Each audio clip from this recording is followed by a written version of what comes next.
this is Bill with the Cajun Homestead, also known as the Cajun Homesteader.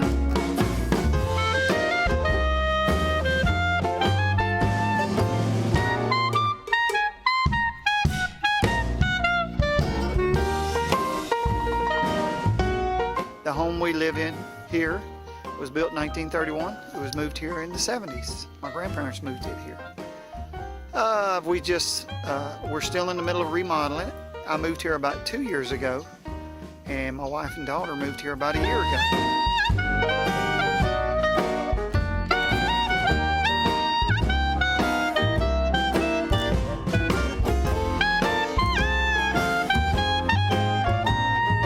Quick note on me. Originally was born and raised in the country. Spent a lot of time here. So they actually used to have a lot of farm animals. We did a lot of, had a number of hay fields here. Of course, most of them are gone now. That's one of the things I'm trying to do is I have one field that I'm cleaning up, hope to put it back under hay. I have 0 animals here. We have one dog, and that's the only animals we have. That's all we need right now.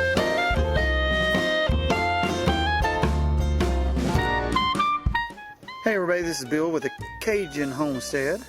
I am doing a video from a challenge from Brett and Amy from Broussard Homestead.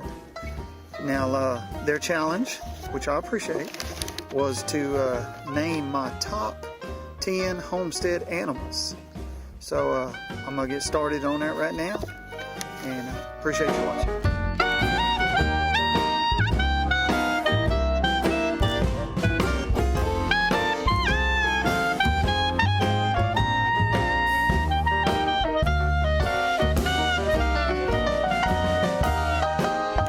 Hey everybody, this is Bill with the Cajun Homestead. I got challenged by Broussard Homestead. That's Brett and Amy, and they challenged me to a collaboration, and the collaboration is the top 5 seeds that I'm kind of excited to grow in my garden this year. Wright Farms started this collaboration, and it's a pretty good. It's a good idea. I like it. But I'm gonna go ahead and get started on mine.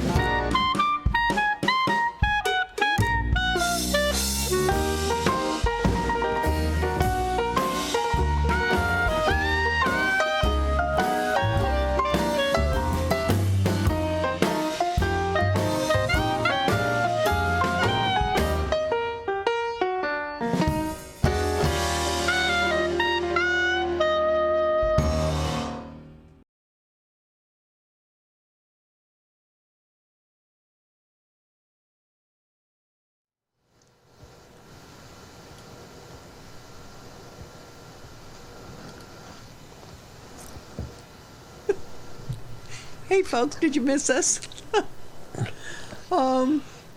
We are Red Shed. Yes, we are feeling much better over here. Well, partially better. Yeah, partially better. This one over here is still a lot more hoarse than I am. He didn't have the fever. I don't think either one of us had the fever, but we had colds. Oh my gosh. And we were in bed colds is what it was. We didn't get out of bed to go to the bathroom, and I think something to drink. I don't even know if we had soup. Either tomato soup or chicken noodle soup. Both. That's about all I did. I put it in a bowl and put it in the microwave. That was the amount of my cooking for almost the last 2 weeks. So I hope everybody, yes, Lisa Lee, we're back. Thank you, Paul. I appreciate that. Oh, popcorn. That sounds good, Chippers family. I like popcorn. So, tonight we're back in Louisiana. We were there last July 3rd, right? It was July 4th weekend. Their first Bayou Bash was July 4th weekend. That's correct. Our hosts that we stayed with the first couple of days when we went there was Reap What You Sow. Never met them. They invited us to stay at their place. We pulled up next to their house. They gave us electric cord and a hose, and we were set. And then we drove into Lake Charles for the Bayou Bash. And we stayed in that humongous parking lot and had full hookup there. Unfortunately, the night of, that Saturday night, there was some kids decided to come into the parking lot because it was all empty and put off fireworks. Smudge did not like that. So he was barking till 3 a.m. Daryl was snoring. Smudge was barking. Yeah, it didn't bother me. And I kept saying, shut up. I wasn't sure which one I was telling to shut up. But anyway. Naked Gardener. I like the name change. Yes. Incense shop. The funny thing is, I didn't even pay attention. But what I had was elderberry juice, not elderberry syrup. And Daryl went into the pantry the other day and was looking around. And lo and behold, we had a jar of elderberry syrup that we got from Broussard's. So that's now. I like the name change. That. So yes, incense shop. The funny thing is, You done playing around now? Yes. I'm hearing myself. I haven't. Wait a minute. I haven't run these controls for a while. Oh my goodness. Oh. I had to find the right window. Hey, Kiss My Grass Acres Red. I did give Daryl your message, so he has that information for you. Well, let's bring Bill out of the green room, red room, brown room, whatever it is he's in, and we'll get him put in front of the cameras. Well, before we do that, Okay. I want to say something. Let me. Yeah, poor Daryl. Robin, let's not even go that far. You know, it was let me get on this. He had the man flu, Robin. Oh, is Robin being a girl? You know I'm going to stick up for Robin. Watch yourself. I know where you sleep. All right. Yep, exactly. Sydney says, "See what happens when you stay sick. You forgot how to use the controls." Oh yeah. Mm-hmm. Well, it wasn't even so much the sickness as that other issue that I had, but anyway. Oh yeah, diverticulitis or whatever. Diverticulosis. There we go. That I don't know what it was. All I know is he had a pain in his, and it wasn't me. No way, Sabrina. No, you've never been a pain like that ever. But anyway, I want to say something about our guest tonight, folks. This is an unknown channel. Everybody out there in the chat, you need to take a couple minutes, and you need to investigate this fella. Now, the family is not involved so much all in the visual at this point. That may change in the future. But I think you're dealing with a fellow here that has a tremendous amount of knowledge on homesteading, doing what you can with what you have.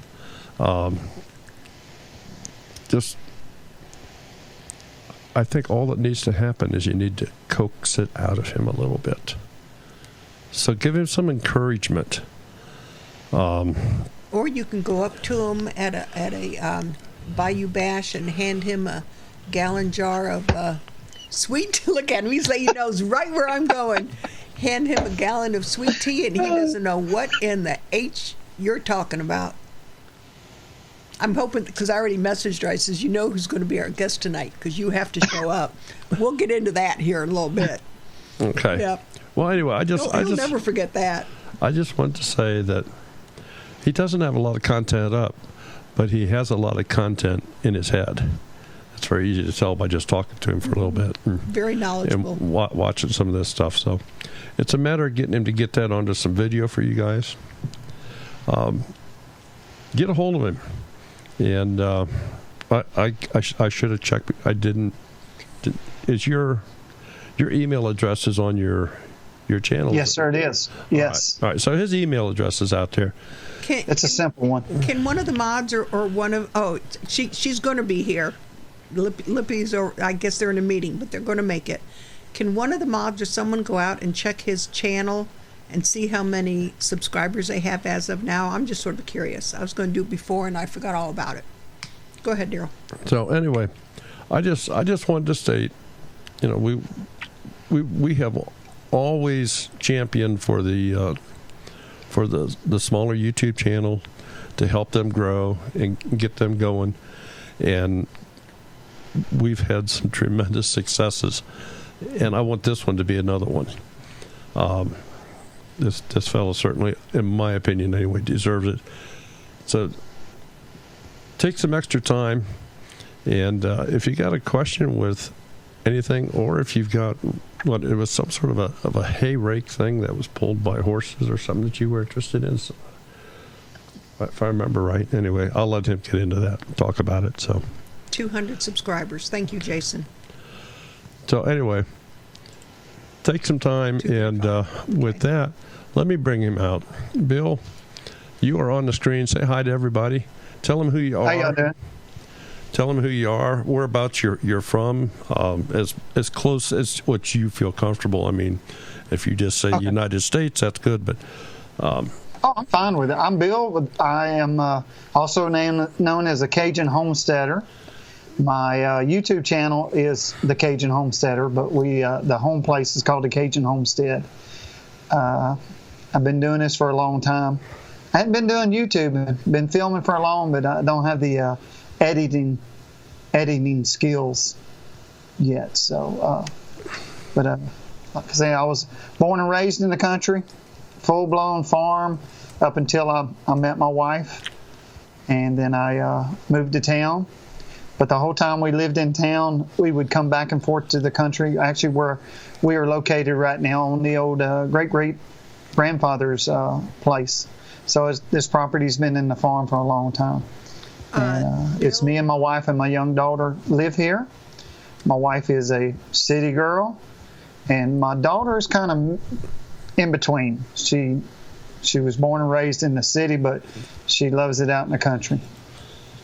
And that's pretty much what that's all I can start with right now. I've been around a lot of stuff. Like I said, the milking of cows. We used to produce our own beef, our own meat. We actually had a smokehouse when I was a kid. A lot of gardens. We always put up hay. We had the hay production for a while. We had a sawmill. We had anyway, that's where I'm going to get started at. I have grown a lot of gardens, though, and I'm getting into grafting of trees. I'm going to show a little tool that I just purchased a couple weeks ago. Oh, that'll be cool. I'd like to learn how to do that with some of And I'm going to show y'all what some real lemons look like. Oh yeah, man! I'd order some of those from you. I'll tell you right now, I love lemons. I have one tree, but it produced a lot. So, and we've got most of them picked. My neighbor, who is a family member, who is my uncle, he eats quite a bit of them. I give them all to him, any of them he wants. So, and I take them to work. I do have a day job. I work 5 days a week. And I work for a military contractor, and I'm gonna leave it at that. I'm working in the maintenance department. I'm what's called a millwright. I work on milling machines and lathes. I repair equipment, and I've been around mechanicing all my life. My dad was a mechanic, so we actually had a mechanic shop in our house. So, we actually had the sawmill. So. We did a lot of that. My dad was a fabricator, so I learned quite a bit of stuff from him. I'm a tinkerer. I collect old farm equipment, and I tried my best to restore it. Got a couple projects I finished, and I got them actually in archives right now, kind of just on the back burner. Well, I haven't finished them. I have two questions for you, Bill. Number one, do you like cheesecake? Number two, do you barter? I love cheesecake. There you go, Jason. And I do trade. That's what a lot of me and my neighbors. In fact, I got injured at work. In fact, I'm on I'm off work for a couple more weeks. I pulled a hernia. I'll say it, and I've actually had surgery, and I'm on I'm kind of on light duty for the next couple of weeks, and it's about to kill me because I can't do nothing. I can't pick up nothing, and that's kind of what happened. You'd ask my wife, I'm a collector, and somebody was giving away a bunch of building blocks and some. I'm trying to build her a patio, collecting brick for a patio. It's all about the budget. I run a tight budget, so I try not to spend hardly any money. So I work on all my old vehicles, and we actually tore down an old tractor. I've talked to a number of people about my tractor, and I actually have a friend of mine rebuilding the motor for me. I sent it out, had all the machine work done to it, and he's going to rebuild my motor for me, some trading. So I do a lot of trading, so especially with some of my friends locally, and I'm all about bartering. So, well, Jason, Big Bear Homestead, said he has an old tractor you can have for some lemons. Oh, I'll ship it to him, especially if it's an old tractor. I'm an old tractor guy. I collect old tractors, and I have a kind of a little collection of them. Well, Daryl can tell you what kind it is, because he was there and they were trying to work on it. Well, we can estimate it. It's either an old Ford Jubilee or. Oh. Okay. Along that line. Mine's actually a Ford, the one I'm rebuilding. I also have a couple old crawlers that are put up, and I have actually my dad's old John Deere utility, and it's put up. So I have one in my shop. We actually have two places. We have a place in town, which was my wife's old grandmother. We bought and purchased and rebuilt it. And when my father passed away, I inherited this place. And it actually, I purchased a house from my dad, but I inherited the land. And so I have a pretty nice shop in town. I actually had a home-based business. I used to work on cutting torches, Victor cutting torches and regulators. And I had that for about 2 years. So I had my own home-based business, was actually going to college and working a full-time job at the same time. And one of them had to go, so well, actually both. It was the schooling and the my home-based business. So I gave it but I have an awesome shop in town, but we have that place rented out, and we actually chose to move to the country. I think 2.5 years ago. So my wife graciously moved to town. So now I'm trying to rebuild this house. She's over there shaking her head. Bill, how much property do you have there? I have 9 acres, and 6 of it is in one plot, and it's all been clear cut. Before my dad passed away, we convinced him to sell the trees because they were all pine, and we had what's called a pine beetle intrusion infestation, and I was losing probably 10 big pine trees a year. And I convinced him to go ahead and clear cut it. We'll keep all the hardwoods. And that's what we did. We kept all the hardwoods. And my brother and sisters, only one of them didn't sell her trees. So she's got pines on hers. The rest of us pretty much clear cut. They tore up the land. And that's a big problem right now because we have some major erosion problems. And we have some plans on how we're going to correct that by contour plowing. If you're familiar with plowing, and if you plow a certain direction, you have less erosion. And most people don't realize some parts of Louisiana is quite hilly. Well, where I'm at here is quite hilly. I'm on a fairly good sized hill, and we do have erosion that is going on. So we're trying to get a jump on that also. And that's the problem with gardening. I have a small 100 by 100 garden we tried to plant last year. And what happened, and if you've listened to Broussard Homestead and Deep South, we've had a lot of rain down here in the South. And last year, my corn didn't make it. My tomatoes suffered.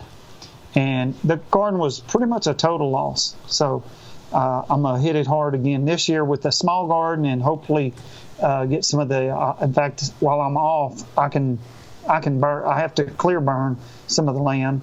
And so that's probably in the next couple of days. If it's not too windy, I'm going to be, it's all brush, it's trash. So I'm going to be probably burning some of that land and getting it ready for springtime. and I have no fencing. All the fencing is gone. This used to be all fenced off. This place had hay fields, and it's amazing what 40 years will do.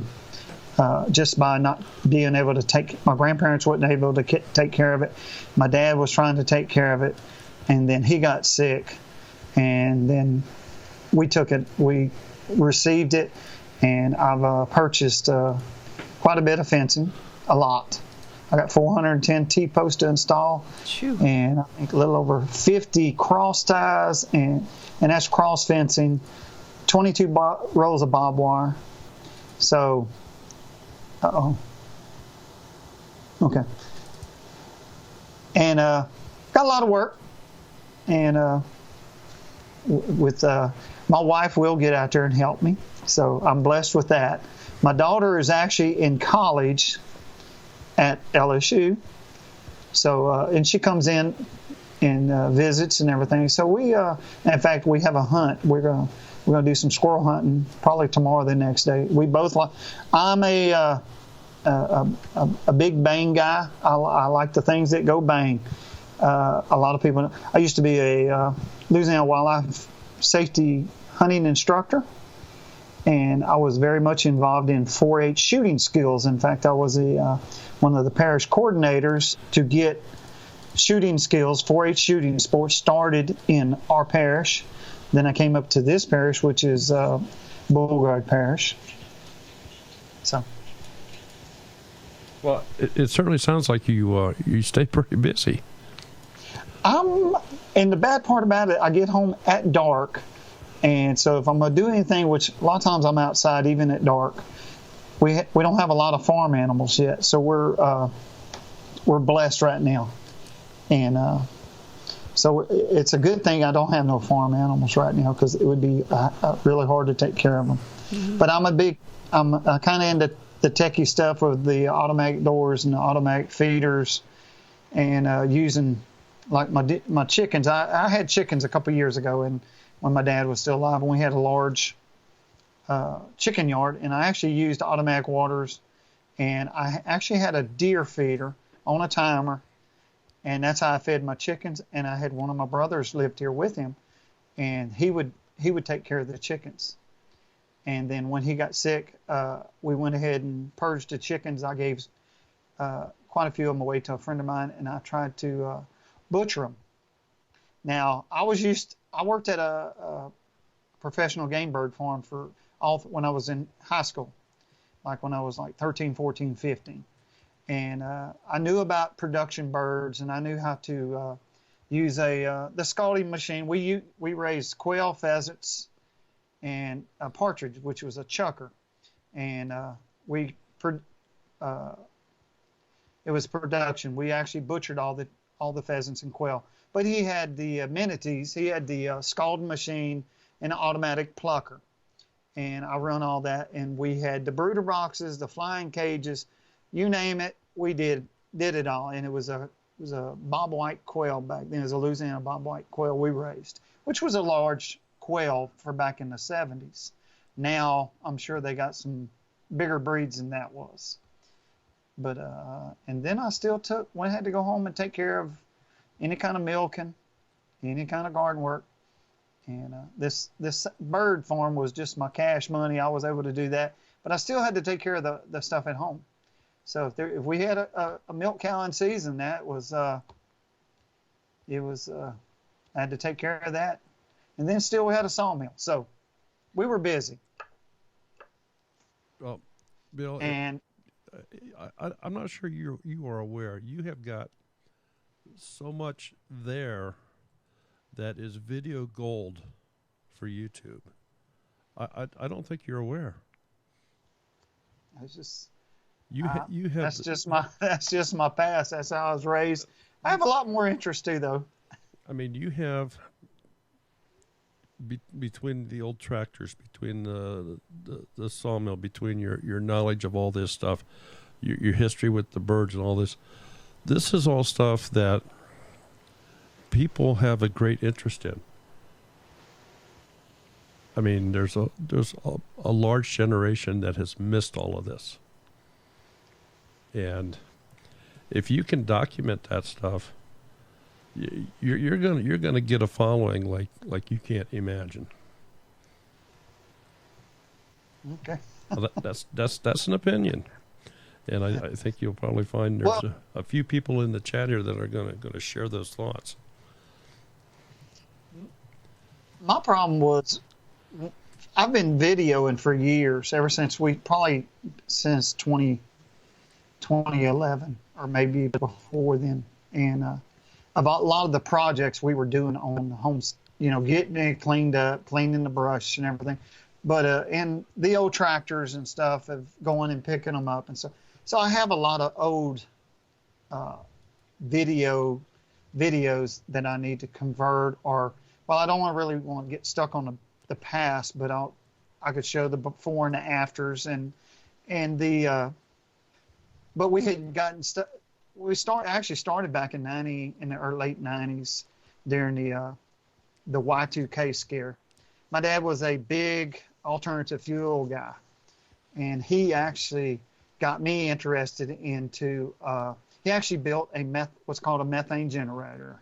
Now, we raised hogs, so we had a good feed source for our methane generator. If anybody don't, a methane generator is nothing more than a digester, but you fix it and it heats up to a certain temperature and it produces methane gas. Well, it's a it does not have a smell, so it's pretty dangerous. And I have a little story where I actually was playing with a barrel and some of the raw stock, put it in the barrel, sealed it up. Me and a buddy was playing. We thought it would be cool to open that barrel up and light the valve. Well, it lit. It was a pretty blue flame, and we quit playing with it and left and told my dad, hey, well, that's when he informed us, hey, that stuff's extremely explosive. It'll blow up. And so I quit playing with it. So needless to say. Thing. And but it had such a pretty blue flame. Yeah, it did, especially at night when you're out there being, two knotheads playing with stuff and probably shouldn't be playing with. But that's when I got into the alternative fuel, and I started looking at water prep, and I actually went to school, and I was a licensed water technician through the state of Louisiana. And I went to school. I went to different colleges for the schooling to learn how to treat water. I wanted to learn how to treat water. And one of the side things of that is wastewater treatment. So up until last year, I had both licenses. And when you hold a lot of people don't realize your municipal water company, you have people that work there that have to attend so many hours per every year or every 2 years to stay up to date on the federal guidelines, not the treatment technical parts of it. It's a lot of the training and the schooling they end up going to is the federal laws involved in drinking water and the treatment of wastewater. And I was on the industrial side of it, but the licenses that I had covered that up until last year when I missed a couple schools and I couldn't make it to the schools. Well, when the deadline that's the deadline. If you don't have your hours, you lose that license. Mm-hmm. Well, I ended up losing my drinking water license, but I have wastewater treatment. But because that was going to be my retirement job. Whenever I got retired and everything, hey, I could go live in anywhere in the United States, and with the license I hold, I could work in any state in the United States. But I've changed my mind since, and I kind of like doing what I'm doing now. I'm not going to, I want to stay right here. So that was one of the big things during the Y2K, and then I actually got into prepping, learning about food prepping, how to store food. In fact, I made a comment at somebody at the Bayou Bash about a bucket party, and she wanted to know what a bucket party is. Well, if anybody's into prepping, a bucket party is when you get a bunch of friends together and you take 5-gallon buckets and you put, and they bring theirs and you bring yours, and you put the Mylar bags in there, and you pour whatever you go, whether it's red wheat, rice, corn, whole kernel corn, and just whatever you're going to try and store. And so I taught a few people how to do that. That was a long time ago. In fact, anything that we did have, we've probably already consumed. So, well, that's my story. I'm sticking to it. And so that was one of the things I used to talk to people a lot, because I was, and it goes hand in hand with homesteading, canning jars. That's something we were around a lot when I was a kid. I learned how to do it. I actually showed my daughter how to. My neighbor had a big grapevine, and it was loaded, so we picked a lot of the grapes, and we actually made canned jelly. And there's a lot of stuff. I love to make cheese. I love to, I have a lot of friends that make. And the soap, I actually made a comment to my grandmother when she was alive when I lived here in my senior year of high school, and about making soap. Well, my dad and my grandmother, hey, if you wanted to learn something, they were game about teaching you how to do this. So that's when I learned how to make lye soap. And so when my daughter got into school, she was at a school, and it was a little advanced, and they had to do a business plan.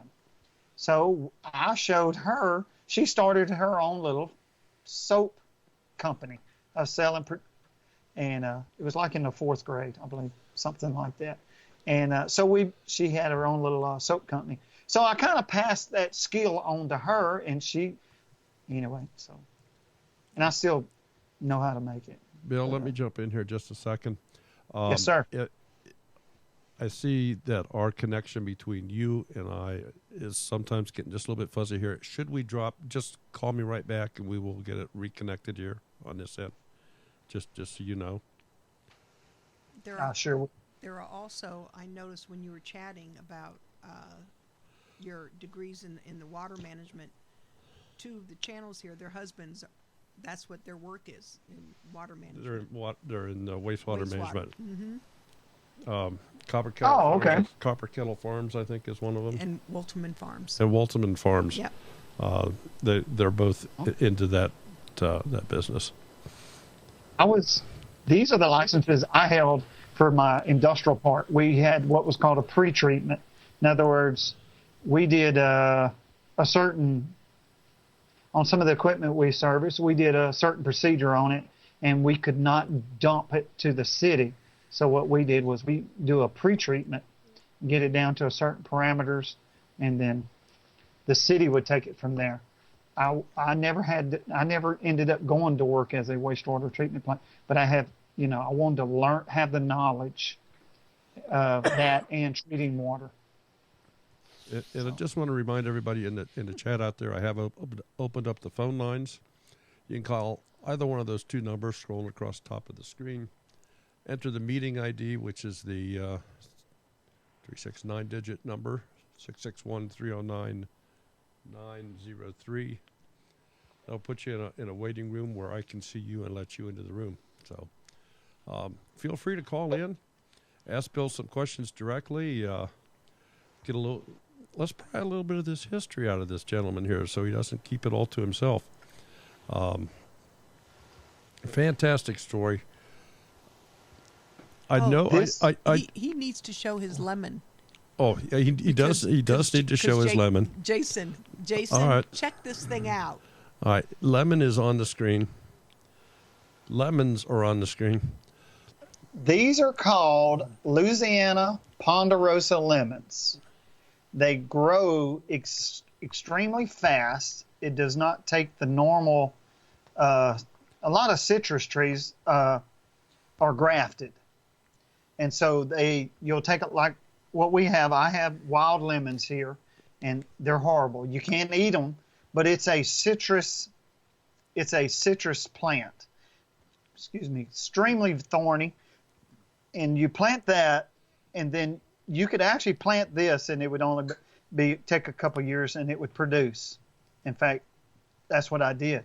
And these these rinds are very thick, and the lemon, actually, I give them away to people, and they love it. It's a big, large lemon, and I have a lot of people that take them. So they always asking for them. But next year, that's one of the plans. Next year is to propagate these plants, and 2 different ways. I want to plant the seeds, and then I actually got me a new little toy just a couple weeks ago. And I know a lot of people see this on probably the YouTube channel. It's the grafting tool that they sell. So, and probably in the springtime, I'm going to be using this thing and doing some YouTube videos on it.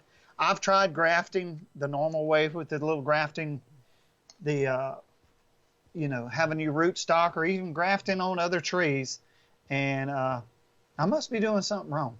But I have a neighbor that's just 2 miles through the countryside over here, and he does it for a living. And he sells hundreds of trees a year. And he sells them to the local lumber mills and stuff, the Lowe's and the Home Depots and different places like that. So he makes a very good living doing citrus trees and pecan trees. And he's retired, and that's what he does. But also wanted to show another little cool tool that I picked up last year, and I'm sure somebody's going to recognize this. Yep. That's from Nathan Samson Farms. Yep. Yes. And I've actually used this to dig in my worm bed. And my garden didn't make, so I never was able to get it started with this. So that's what I'll use it for. But hopefully next year, I'll be putting some seeds in the ground. Yep. I got one of those when we went to Stiver's Harvest Celebration in Kentucky. Well made. That thing is well made. I like it. Yep. Yep. And he'll be bringing those to the Bayou Bash to sell this year. You have quite a few people here that want some of those lemons or the seeds. Well, it'll probably be this time this year, because I think I got like maybe 8 of them left. And my neighbor, who is my uncle, and the neighborhood tractor guy, he'll end up with them. He uses them to make lemon juice. So hopefully next year I can get some going, or maybe send some, and somebody can use the seeds out of them to get their own started. Oh yeah, I'd love to. Well, that sounds like something that you could be taken to the Bayou Bash too. Yeah. Yeah. I hadn't thought of that. Yeah, you're right, Mama Z. He'll be at the shindig also. Yep. Nathan's not in here, Sabrina. I see you say you're still waiting on your dibble. We'll have to. Was that from the 10K giveaway, Sabrina? Because if that is, I will remind him. Someone else hasn't received their gift that someone donated for the 10K, so I'm stepping in and sending them something this week. The other thing that was the bees. I've been a bee. I hear an echo. Okay. My dad was big into bees. In fact, when I was a child, off and on, he'd have bees, and then he'd get rid of them. It depended on if he was working off the home place, and that's what my dad did. A lot of times he'd take a job, working construction, go off, and then come back and build his business back up. And then when times get hard, he'd go back to working construction. But we had the sawmill, which I still have. I have both of them here. When my parents sold the place, they divorced, and they sold the other country place where I was raised. He moved all his stuff to this location. In fact, my 3 pecan trees that me and my 3 brothers, I had 3 brothers, and I was a middle child, so 2 brothers older and a sister older than me. And it's not fun being a middle child. So if we have any of them out there, I feel for you. But we planted them pecan trees, and then when they moved, my dad moved here, he ended up bringing all 3 of the pecan trees here. So I have two pecan trees. We have three pecan trees on the place, but one of the pecan trees is right about 4 feet off the property line, so it's no longer my tree. So, but I have a lot of beautiful oaks here. But lost my train of thought. I do that all the time. Well, while that train's catching back up with you, I have a question for you. I know that you've indicated a couple times that you have a lot of videos, 6 years worth or better. Yes, sir. And I know that a lot of times, obviously, I have no idea. I've never seen any of this content or anything like that. But I'm just wondering if a lot of these could be edited into such a thing where you're telling a story. In other words, the video's in the background, but you're just talking over, telling a story, giving the background, the history, the wherefores, and so on to the content of the video.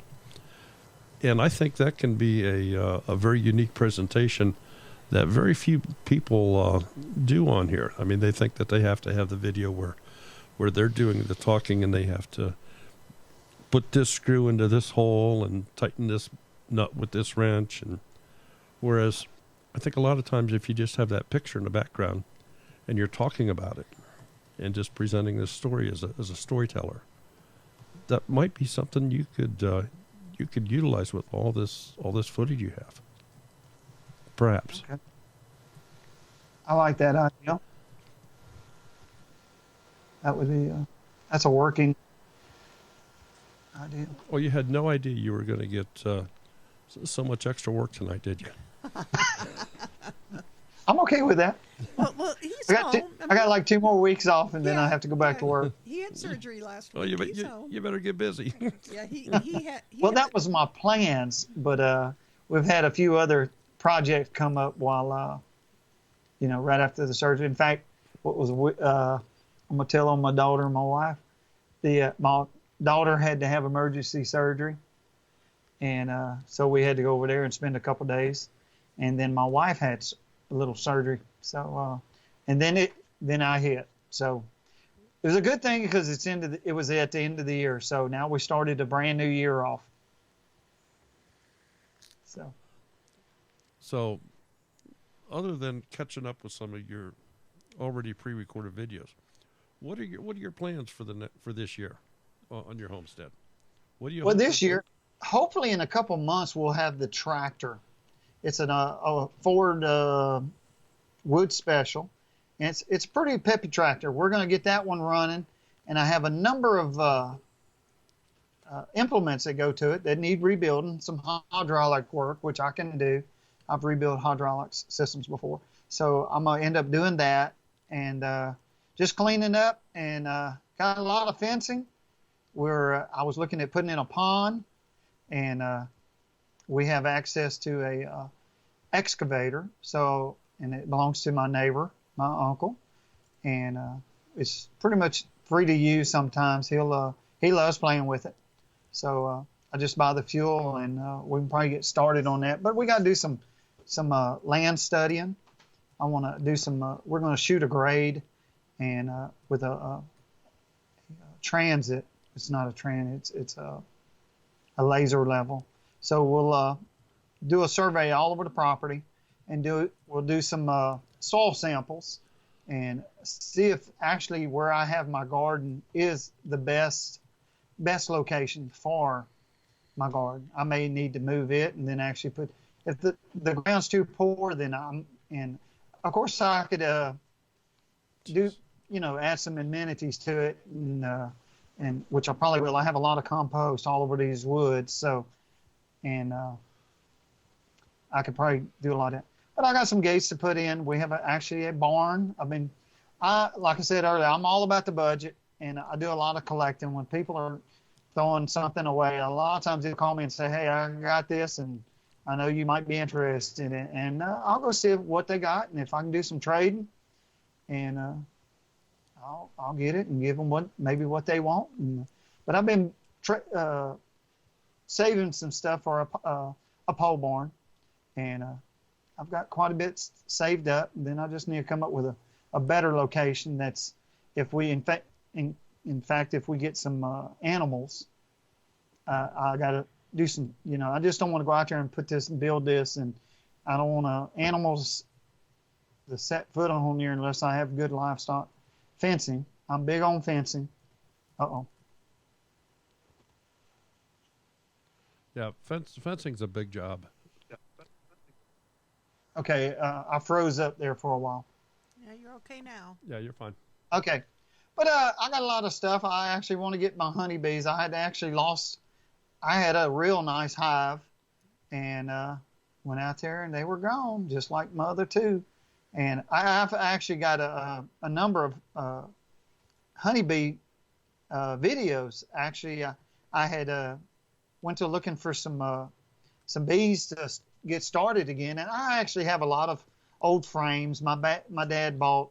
I have enough for 10 full hives and frames, and I just got to build the boxes. It's all plastic tops, plastic bottoms, and I actually know where a hive is inside an old apiary, which is a place where they used to produce honey and raise bees. And years ago, probably about 5 years ago, me and an elderly gentleman, in fact, I have it on video of us going in there, and I took out two complete hives. We captured them, and he took 2 complete hives. And then I ended up with, actually, this was an old apiary, so they had a lot of old stuff. I ended up with right at 300 boxes now, and I've got that on video here where I stacked them all up. And little did I know that the rot had already started in them. I was ignorant to that fact.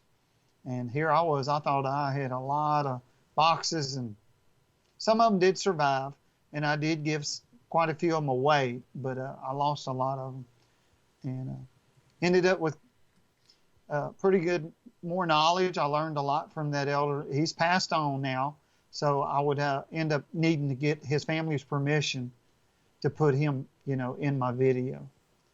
So he was an interesting man, and but actually it was an old apiary, and very large apiary. It was run by a big family, and it has a lot of old equipment in there. That there's only one surviving daughter, and she does not want to sell this old equipment. And I tried to get her to donate it to the college, because our local college in town started a apiary, basically a beekeeping course. And the equipment is actually a 72 frame extractor. There's 3 of them. And then it has a very long conveyor, and it's a decapper to removing the cap. It removes the cap off the top, and then you put them in the extractor. And a lot of equipment, but it's just been sitting there for 40 years. Wow. Just sitting. And but that's actually still had bees in there. And the land has been purchased all the way around it, and she refuses to sell, which I don't blame her. It's land's worth quite a bit of money. So, I have to ask you, in the one video that you do have published, you're standing in front of an older truck. Yes, sir.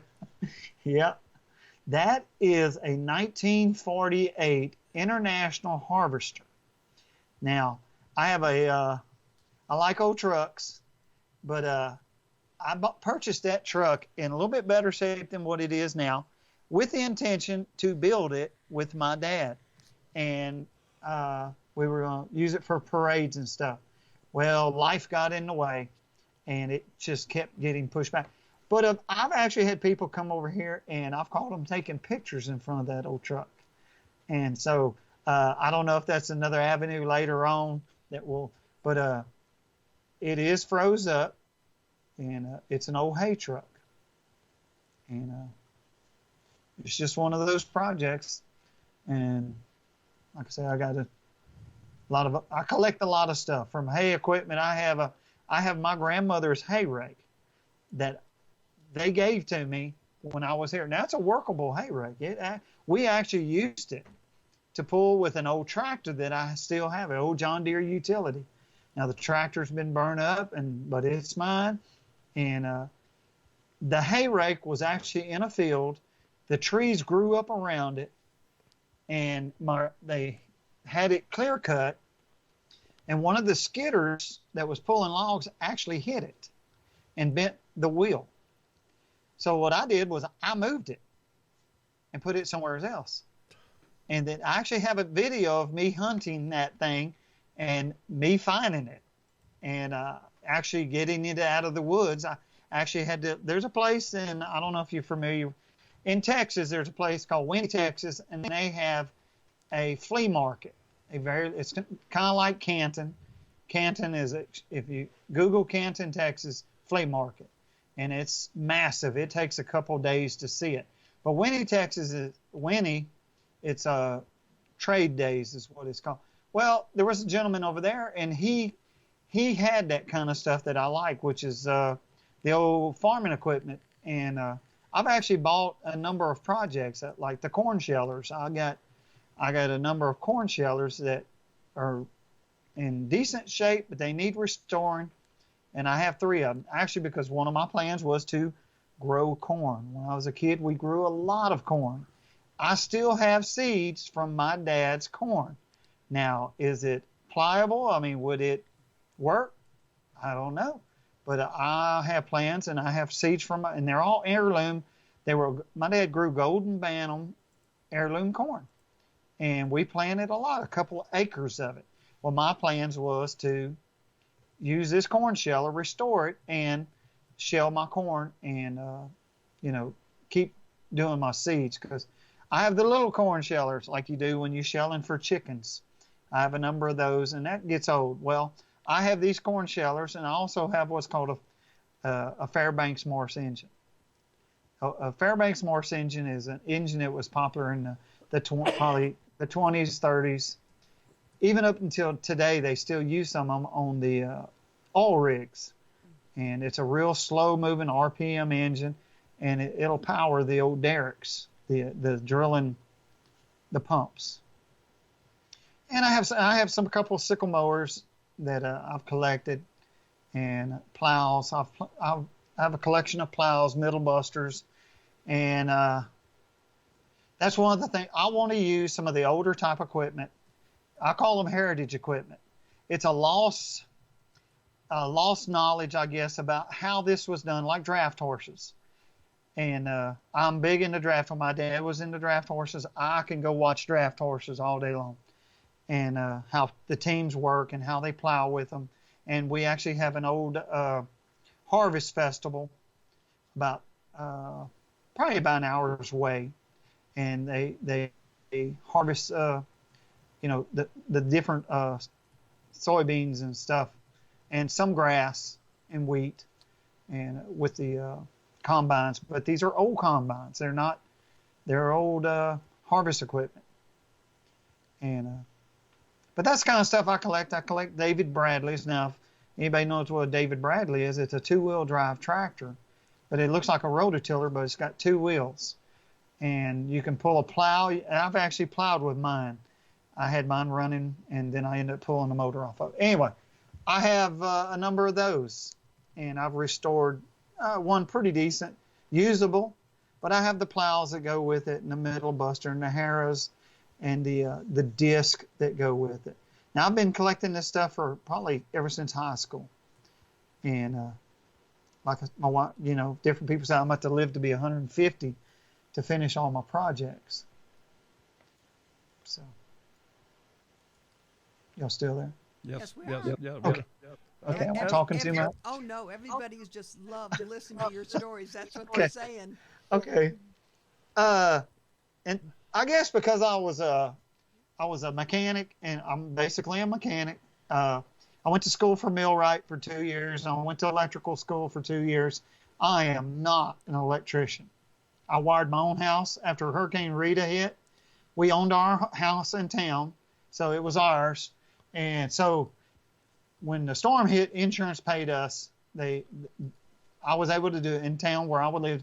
as long as I was able to pull the permits, in which I have. My uncle, my neighbor, is a building contractor.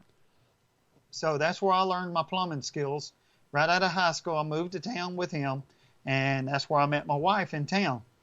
And so I learned the plumbing industry, and I learned quite a bit about the electrical trade, enough to wire, and then I went to school. I wanted to go to school. I went to what's called an instrumentation school. For one, I learned enough about it to keep me going in my line of work, what I do at work. And but like I say, I'm not an electrician, but I had enough knowledge to wire my own house, and my knowledge in the air conditioning trade. My uncle's a contractor, so he's an air conditioned sheet metal and plumbing electrical contractor in this world. He's retired now, and he lives next door to me. But I had enough knowledge to be able to do my whole house. All I did not do to my house after we gutted it. Now the frame was twisted, but I knew how to. I used to do metal buildings, so I used to travel a number of states back when I was a young man, and some of the states in the West for a couple of years building metal buildings. And so I rebuilt our home, and one of the neat stories about my flooring is we go to a church in town, and it was brand new church. 6 months after it was built, one of the sprinkler systems on the basketball court sprang a leak. It ruined one part of the floor. Well, there's 2 basketball courts. My wife was volunteering there, and she called me and said, "Hey, they're tearing the basketball court out. Do you want it?" And I said, "Well, yeah, that was a question." And so I went and got quite a bit, about 50 sections of that. And, it was 3/4 inch tongue and groove maple is what most basketball courts are made out of. So we had not, this was before Hurricane Rita. So I took this stuff and I stored it in my shop. Well, about 6 months later, Hurricane Rita hit and pretty much messed our house. We lived in a FEMA trailer for 2.5 years behind my house. And when I would get off work, I would come home and work on my house. And when the insurance paid for my flooring replacement, I was able to take apart all that maple flooring, and it's tongue and groove. So when they cut it, they actually cut the tongue and groove off one end of the board. So I had to fabricate with 2 routers how to make the other part of that groove to where when you lay the flooring, it's a perfect match. So that's what took me probably a month or so of that 2.5 years, probably longer, to do. My whole house in town has maple flooring, and I have a lot of videos of my house when I was, but that has nothing to do with Homestead. But then I ended up just hiring somebody to come in and sand and seal my floor. So, but back to the homesteading. Just like this old house, we've been working on it for 2 years. Now this house was built in 1931, and it's all as you look behind me, that's not a paneling, that's actually boards, Pecky cypress boards. And we're slowly remodeling this. We have a lot of work left on. My wife's kitchen is not where she wants it. She wants her kitchen here to look like the kitchen in town. Well, all that kitchen in town was maple cabinets to match the maple flooring, and so that's one of the tasks that she has, actually a 20-foot counter that I built, and it's all pine. It's all 2x12 pine, and so I built that for her. And I just need to finish the kitchen, and some of these rooms need a little bit of work done to them, and then we'll sand and seal the floor. But back to the outside part of it, it's I have quite a few projects that I want to do. Like I made some of my gates was made by my dad, and so they will stay up. And I have some gates that I fabricated, and I fabricate a little bit. I can weld gates together and do a little bit of my own welding if I have certain projects. Now, if I have the equipment to weld aluminum, I'm not an aluminum welder, but I'm sure if I wanted to tackle it. There's plenty of YouTube videos out there. Anything I have a question, I'm a big book guy. I have quite a collection of different stuff from blacksmithing. I have a lot of blacksmithing equipment. I've got a group of friends, my mechanic buddy, and every now and then we'll get together and beat on some iron, just playing and trying to learn different aspects of it. I do want to build me a small blacksmith shop here just for my own personal use. Okay, and Bill, we've had some people join as the show's going on here, and some of them are not. They don't know where you're at. So I just posted Louisiana. Okay. Okay. Yeah. I am actually, I'll tell them pretty much the town where I'm close. It's way back in the woods. It's in southwest Louisiana. I'm about, the nearest town is about 50, I'd say an hour from Lake Charles. I am between DeRidder, Louisiana and Lake Charles, Louisiana on what's called 171. That's where you start. Then you come back up in the woods about 5 miles, and then from there I have a 7/8 of a mile driveway, and that's when in my first video that is the road you're looking at. And like I said, my grandfather put that road in the 70s, and it's been the main road back in the early 1900s now. When in fact we have an old picture I wish I'd have brought of the old house that was on the hill, and it was my grandmother was born in 1910, so she was 5 years old on the porch of it. So we know that the house was sitting there in 1915. But this area during the early 1900s had a lot of sheep herders. They used to free range. And what would happen when people would leave and abandon these farms, they didn't abandon the land, they would just leave their homes. Well, if the sheep herder came through and one of his sheep got the floors in the old house was rotten, or they would just burn them down. And that's what happened to this old house. Was they came up here one time to visit, and the house was gone. The house and the barn. We've located the old well, which was a hand-dug well. It was a 4-foot by 4-foot well, and it used water intrusion. The water table here, I think, is almost like 70 feet. Now, my water well, I actually have a water well, and it's 134 feet. And then I have the hand-dug well, which I have an old video of it back in the old days of my dad and them digging it by hand using pipe wrenches and a rotating bit. Now, you see that on YouTube a lot of times, but I have an old video of when I'm a little toddler running around them. So the well is still there, but it's sanded up, so it's not usable. But my other one that's right here by the house is usable. And then I have municipal water here. So I have access to clean water, probably 2 or 3 ways. And then I know how to treat water and filter it. That's like getting to reap what you sow. Well, Boy, yeah. are they back in the boonies. Yeah. Oh, yes. Oh, yeah. We finally stopped and we called. And Todd says, "You're lost, aren't you?" I think so. Yeah, that was last year's Bayou Bash was very interesting. When I run into that little lady with the tea. Lippy.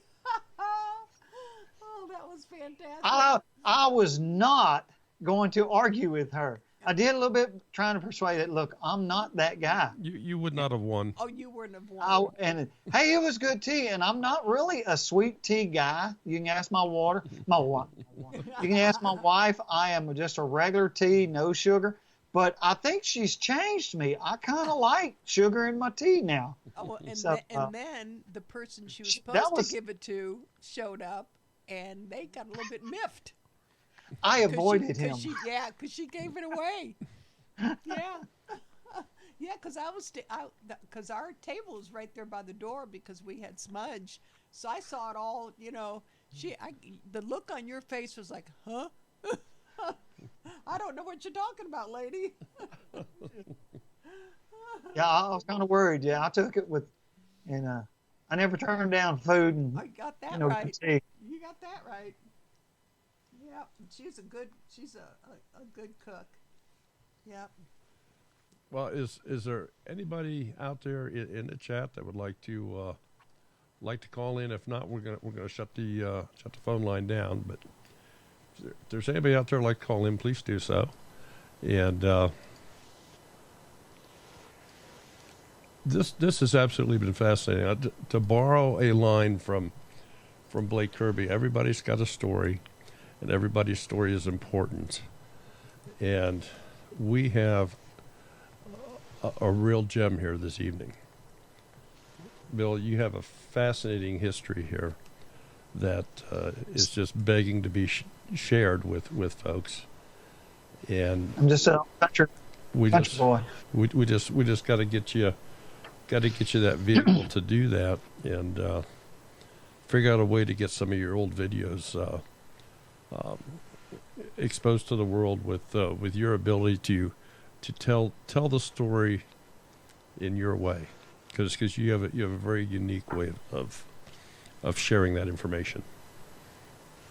Appreciate it. And with I don't have much of an accent, so I'm. Oh, really? Wait, let me put my feet up on the bottom of my chair redneck here. accent going on, probably. Well, I'll tell you what. When we started this, your sub count was 233. You are now up to 248. Awesome. So So you're almost at 250. I appreciate it. Well, I'm gonna get the content out and get producing it to keep people interested. Maybe get some things going on the homestead as soon as I'm able to get back to work and doing some stuff. And Bill, if you ever have any questions on the editing or trying to put something together, just feel free to drop me an email or call. You got my number. And, awesome. And we're more than happy to help out with that if we possibly can. Did you have any special last thoughts or anything for this evening? Not really, but I really appreciate this opportunity that you gave me. I've been looking forward to this for quite a while, and my wife is over there shaking her head yes, because I was a little worried and concerned, but after a few minutes, I guess I relaxed a little bit. So. Oh, you've been fine. You've been absolutely fine. I think a lot of people we were Roots and Refuge. We were their first live stream, and she was terrified. She was terrified to go live. So, yeah. Well, and I think that VW Farm was also first with us. I'm not sure. Mm-hmm. I know early on Stivers was. We also kind of assisted them in getting going a little bit. And we've had a few. And more. So. It's a motivating factor. Yeah, it is. It is. We have great people in the community. Aziz saying he's up to 250. Yeah. 251 now. 252. So we got you over to 250, yes. Awesome. Great people. Now I'll get some good content out there, and Oh, but I kind of like teaching. I like explain. I don't know. I just enjoy, sharing my knowledge, and I don't look at it as a lot of knowledge, but I guess just the way I was raised, really is towards the homesteading, and I don't really want to go the prepping. I learned, like I said, I was deep into prepping and learning how to keeping the food, and the other thing is the canning jars and stuff I collect. So.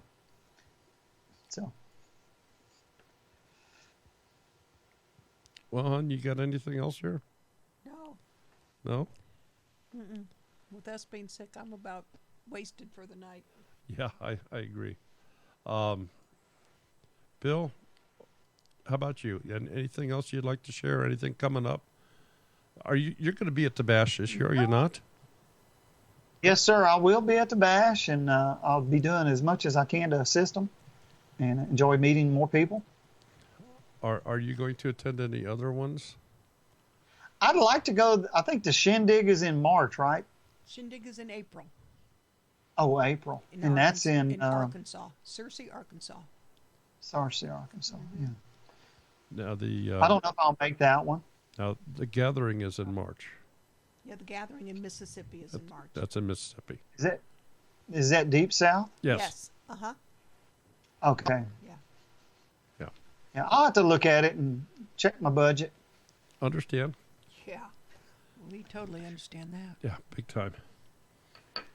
So, Thank you. Hey, I everyone. appreciate it. I Yeah. thoroughly enjoyed it. I know Good. I talked my head off. Oh and no, Hope it everyone didn't bore anybody.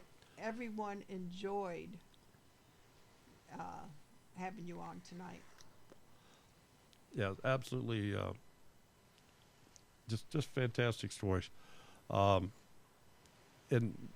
again, to everybody out there in the chat, this is something that we love to do. We love to find these individuals that don't have a big channel. They're just kind of getting started. Maybe they're not quite sure where to go, how to continue on. We certainly like to support them and need you folks to also support them. If you have any questions, Bill, you may be surprised the knowledge this individual has. There's a couple other people in the chat here that have a tremendous amount of knowledge. And I'm not going to start saying names. It just isn't going to work that way. Yeah. I get myself into deep I trouble. watch them on as much as I can. Uh-huh. But I do want to say that I know that you'll probably be watching the game next week. You think? Yeah. Yes, And- probably so. And Yeah, well, the guest we were supposed to have next week is not going to be our guest next week because of the game. yeah, we've So been our guest we next have been week we have been is- preempted for a football game. I Yeah. can't believe that. So our guest is City Girl Country Heart. Yeah, City Girl Country Heart will be our guest next week. Well, what side are they for, though? Oh, geez. Reap what you sow. What side do you think she's Okay, for? reap what you sow. Okay, Yes, uh-huh. gotcha. Yeah, you take a big guess. Okay, I didn't catch the name, so Yeah. that's. She bleeds purple. She sure does. Purple and gold. Oh, God. She has I one. bleed purple. All my money goes there. Yeah, the funny part is our main school system here in the town that we live in is purple and gold. Yeah. And we're taking her back next weekend, so we may end up missing the game. No, I'm not missing. Oh, my wife, she's not missing. That sounds like Jared. No, I'm not missing the game. we heard voices from the background. So that's probably why we're doing Sunday then, huh? Okay, that's probably why she changed it from Saturday to Sunday. So, all right. Wish everybody have a wonderful week. We'll be back tomorrow night with our Tech Tuesday, and we got a real special thing on making banners. We're going to make Awesome. we're going to build a banner for you that somebody's been having a little bit of problems with trying to get it put together. So We won't say any names though. no, I'm not going to say who. Will we, Red? So we're going to do it online and kind of show everybody the steps, just to give you an idea. But we got a lot of new things coming up. We've had an unwelcome week off. Is that a good way to put it? Unwelcome 2 weeks early. Yeah. Gosh. Yeah, it's been That's rough. the flu from Hades. So anyway, thank you so much, everybody. Thanks, Bill. Thank you, Appreciate Daryl. being there. Sure.